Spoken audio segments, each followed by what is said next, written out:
Bom dia, boa tarde, boa noite, amigos do canal Matematrix. Então, nessa videoaula, nós vamos aprender a traçar o gráfico de uma função do segundo grau, que é esse gráfico que vocês estão vendo, é o gráfico de uma parábola.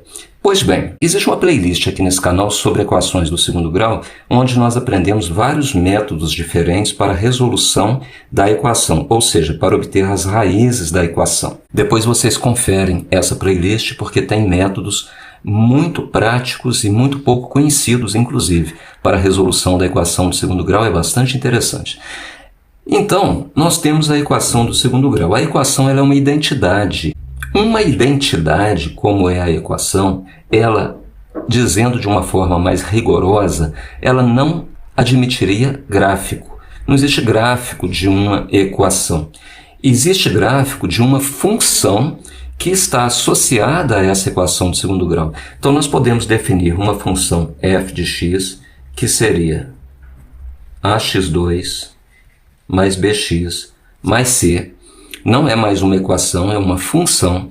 E nós podemos traçar o gráfico dessa função e não da equação. Isso dizendo de uma forma mais rigorosa, né?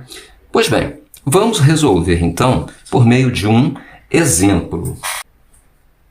A equação, então, x2 menos 6x mais 8 igual a 0. Olha só, essa equação, nós queremos, então, entre aspas, obter o gráfico dela. Na verdade, seria o gráfico, então, da função f de x associada, que seria x2 menos 6x mais 8. Pois bem, em primeiro lugar, o que eu preciso é conhecer as raízes daquela equação original. Quais eram as raízes x1 e x2? Existem vários métodos para se obter essas raízes, mas no caso aqui, o mais simples é você aplicar o seguinte método, o método da soma e do produto. Então, x2 menos sx mais p igual a 0. Escrevendo a equação dessa forma, ou seja, quando o coeficiente do termo de segundo grau é 1, nós temos que o termo que vai aparecer, o coeficiente do termo em x, vai ser menos o s, menos a soma, ou seja, a soma com o sinal trocado. E o que vai aparecer no termo independente vai ser o produto das raízes. Então, naquele caso específico ali, olhando para a minha equação original, quem seria a soma das raízes? A soma seria 6. Por quê? Porque o que aparece aqui na equação é menos sx. Então, a soma é 6. E o produto é 8. Lembrando que, para eu poder obter os valores dessa forma, aqui tem que ser mais 1, né? O coeficiente ali do termo em x2. E agora eu pensaria em dois valores, x1 e x2, de tal forma que, multiplicando esses valores dá 8 e somando dá 6. Fica bem fácil de ver que seria 2 e 4, né? Porque 2 vezes 4 dá 8 e 2 mais 4 dá 6. Então, é fácil resolver aqui pelo método da soma e do produto. Pois bem, em segundo lugar, uma vez que eu tenho as raízes, eu preciso agora fazer o estudo da concavidade. Saber se a curva, que vai ser uma parábola, se vai estar voltada para cima, assim, ou se ela vai estar voltada para baixo, assim, né? E quem vai me dizer isso vai ser o sinal do A. Então, quem que é o A aqui na equação? O A é 1. Se o A é 1, eu posso dizer, então, que o A ele é positivo. Né? Porque mais 1 é positivo. E se é positivo, isso significa que a concavidade vai estar para cima.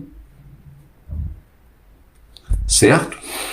Eu devo olhar isso, então, na minha função, porque eu estou obtendo o gráfico da função. Eu verifico aqui que o A é 1 e, então, a concavidade está para cima. Em terceiro lugar, eu vou estudar agora o vértice. O que seria o vértice? Olha só, quando eu tenho concavidade para cima, o vértice ele seria o ponto, aquele ponto da curva de tal forma que não existe nenhum outro ponto abaixo dele, ele é um ponto de mínimo. E quando a curvatura está para baixo, o vértice é aquele ponto que não existe nenhum ponto da curva acima dele, ou seja, ele é um ponto de máximo. Então o vértice seria aquele ponto limite ali, vamos dizer assim, né? Como que eu obtenho o vértice? Olha só, eu começo escrevendo quais seriam as coordenadas do vértice. O vértice seria menos b sobre 2a e menos delta sobre 4a. E o delta é o discriminante lá da fórmula de Bhaskara, que seria B2 menos 4AC. No entanto, tem um outro jeito mais fácil de se obter essa ordenada aqui, sem calcular o delta, tá?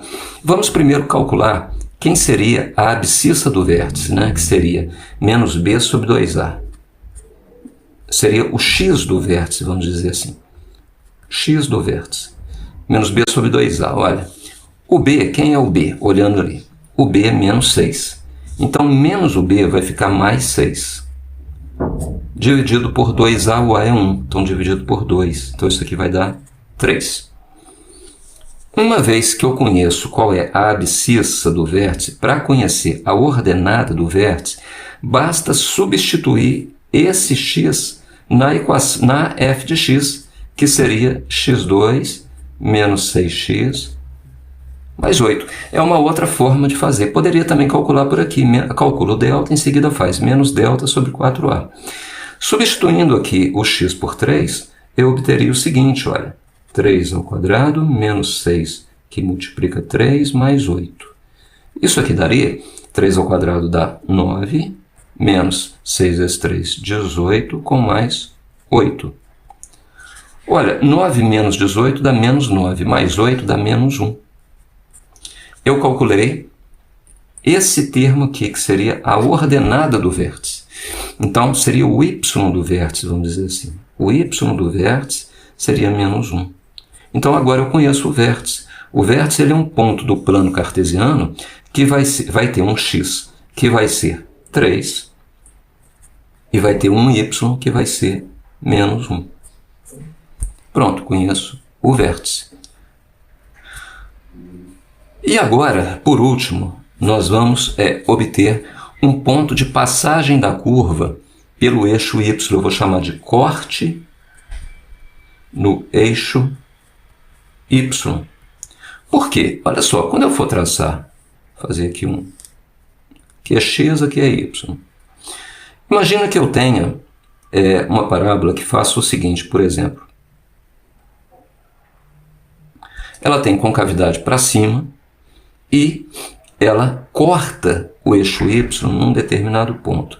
Esse ponto não precisa necessariamente ser o vértice, viu? Eu poderia ter aqui assim, ó, por exemplo, uma outra parábola. Então, o vértice está aqui e o ponto de corte está ali. Eu vou chamar esse ponto de corte de P. Então, quem é o P? Quais são as coordenadas do P? Quem é o x do P, a abscissa do P? Olha, não é o ponto em que a curva corta o eixo y. Esse ponto eu obtenho quando x é igual a 0. Né? Quando x é igual a 0, eu estou em cima do eixo y. Então, seria 0. E quem seria a ordenada do ponto P, que é o ponto de corte? Quem seria a ordenada?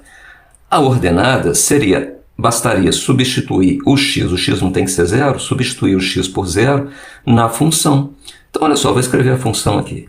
A função é x2 menos 6x mais 8. O x não tem que ser 0, se eu fizer x igual a 0 aqui, vai anular o termo do segundo grau, vai anular esse outro termo aqui, vai sobrar quem?